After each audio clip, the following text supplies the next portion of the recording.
It's RC. It is July 37, third turn of the game. I've done all the moves and everything.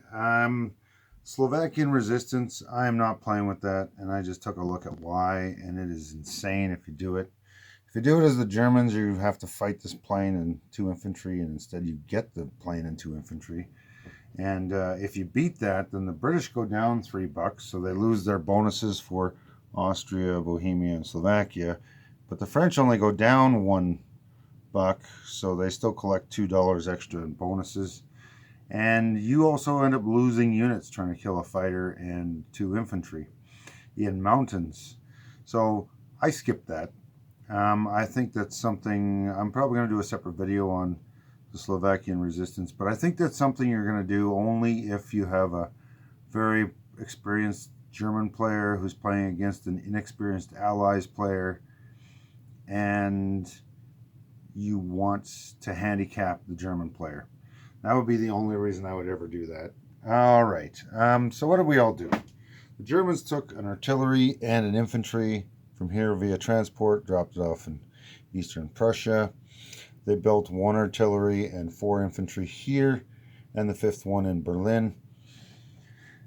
They walked in with, I can't remember, 3 infantry from Austria, an artillery from here, and a cavalry all into Slovakia. They picked up 2 infantry in this fighter here. These were what they picked up from. These light armor moved from Slovakia into here. And that's pretty much what the Germans did. They built, like I said, those 5 infantry and artillery, and they lend-leased 1 unit over to here. It got delivered at this port at the top, which can take 3 or less, which is what this is worth.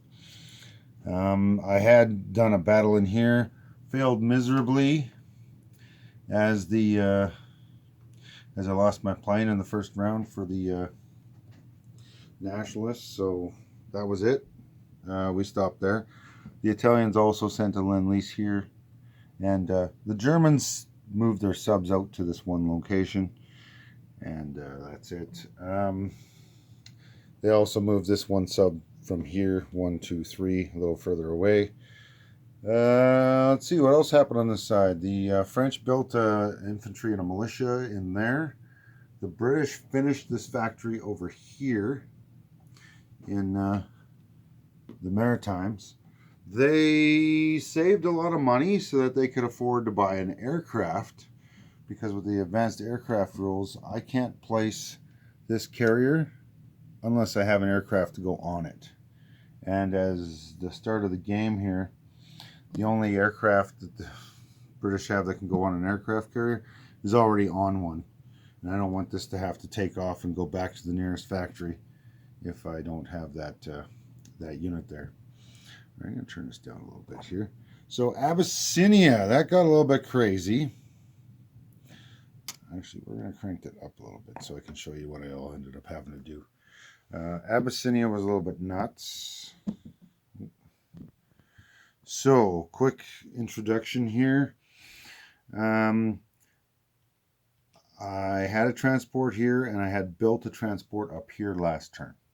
So transport here took the mountain infantry from northern Italy, came 1 move over here, picked up the fighter, 2 and 3 with its movements bonus, and delivered a fighter and a mountain infantry. The other transport that was already here moved up to here, 1, and then 2, and in the process picked up 2 infantry from here. So as a result, the Abyssinia is going to be a bit more interesting, since there's 4 infantry, 2 mountain, 2 fighters, and a tactical in Eritrea, and there's a cavalry and an infantry in Italian Somaliland. Now, I cannot remember your name, I apologize, but I got a correction on the comments, and that's wonderful. Thank you for anybody who's been giving me pointers and corrections. I had lend-leased a British unit here, but Britain can't lend-lease yet, so that's been removed. So there's only 3 infantry that came here, 1 from the Russians, 2 from the French, and the French are sending the 3rd one this turn, which is why I have this one on a roundel. All right, so now there's only 4 infantry here and 2 militia in mountains. We'll see how that works out. I have no idea, but that's what we're doing. And the Italians also built their 3rd transport up here. The reason I wanted to have 3 transports is so I could bring all 3 aircraft and some of the survivors back through the canal, since I can't fly through the canal. All right. What else happened here? So that's this side here. That's it. The FEC built themselves a militia here in Calcutta, and they built another Gurkha. I'm using the purple chips for now. I may put a paint job on these, I'm not sure yet. But I'm sure you noticed, I painted my mountain units with brown on the bottom, different shades. I got a video on that I'll make later. This Gurkha that was here has moved over to Burma. I don't believe Burma is part of the original India. I think this place was, but I'm not sure. If not, I can always move them back. All right, so that's all that's happened here. And of course, there's a unit on escort duty. Now, the Americans built 1 advanced marine over here for $5, and that's it. The Japanese, they had a little bit more money this turn, so they built 4 regular infantry and an advanced marine in this location and 1 infantry over here. So we'll see what happens there. I did not attack China with Japan this turn because a couple of things have happened, one of which I haven't rolled yet. So the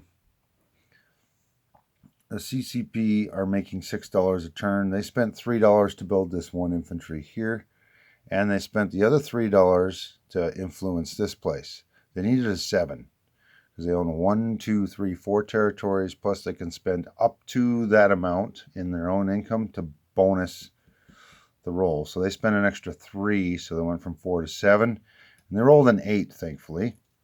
So they didn't get 3 free infantry and cavalry. All right, now, excuse me. I have an attack that I have not rolled yet. 2 infantry from Shangtung are going into Hopei with 1 infantry and 1 militia defending. And 1 infantry and 2 cavalry are coming out of Szechuan here into Hopei as well. Now, I just need to roll that out, and we'll see what happens. These guys, I have an issue. I don't think these guys should still be able to retreat or should still be forced to retreat. But it is what it is. That's what the rules are printed. So I'm going to roll that for this game. I have a feeling I might change that. I'll either give them a recruitment roll, which these guys failed to get, by the way. Everybody failed the recruitment rolls except for the nationalist or fascist Spain. They managed to get 2 militia. I just gave them 2 militia because they had 2 spots. Why not? All right, so let's just figure this out. Crossing a river, no mountains in Hopei.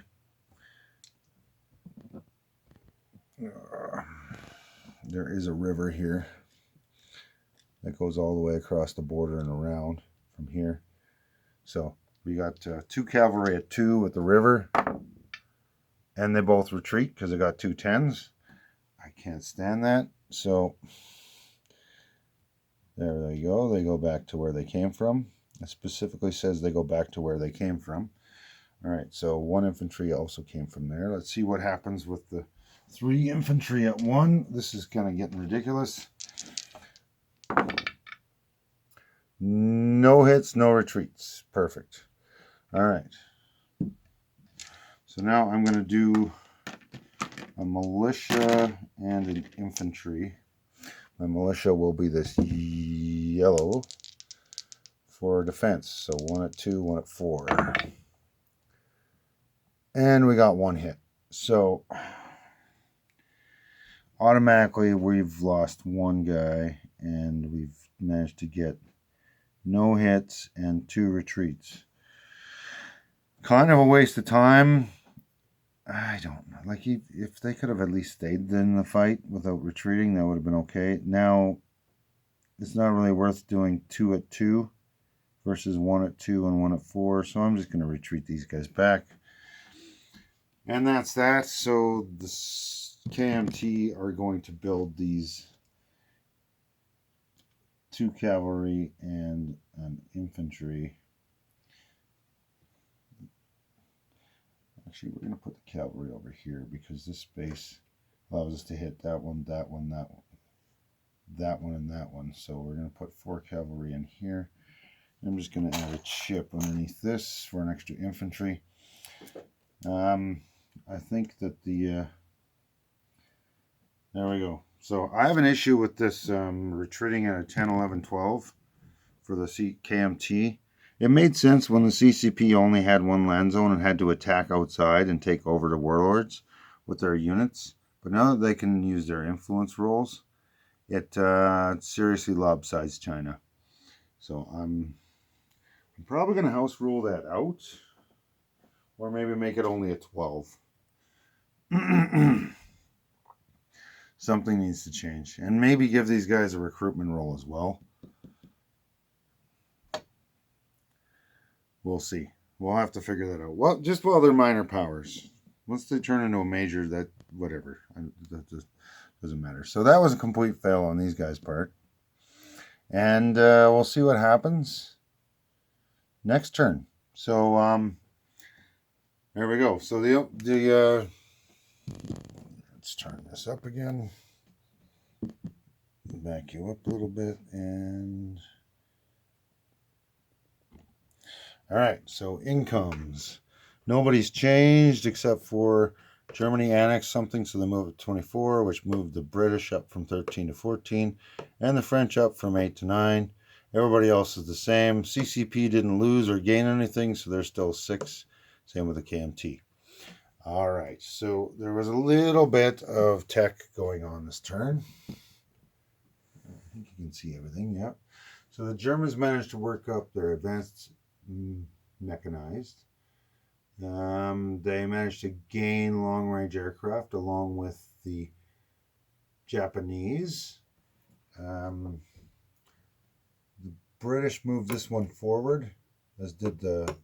Actually, this is new. This is new. These 2 are new. That one is not new. This is new. It's a move forward. The French got on here with improved factories. The Japanese got on here, and these 3 managed to move forward. So that's as far as we can go until 39. But anything that gets here becomes static, which means we'll start rolling for new ones, right? Like this German roll for this one and this one no longer need to be there, and they can go somewhere else. So same thing with everybody else. We'll figure it out. And that is the turn. So we move from July 37 to January 38. And that's it. And I did roll out my Spanish attacks there. I might add that in as a separate little aside in case somebody wants to see how that worked out. It was just an example of mountain and city rules and how drastically things can go if you lose your fighter in the first round to air superiority. And then you're just rolling at 3s and 2s against a city bonus of 5 and a fighter. All right, leave it there.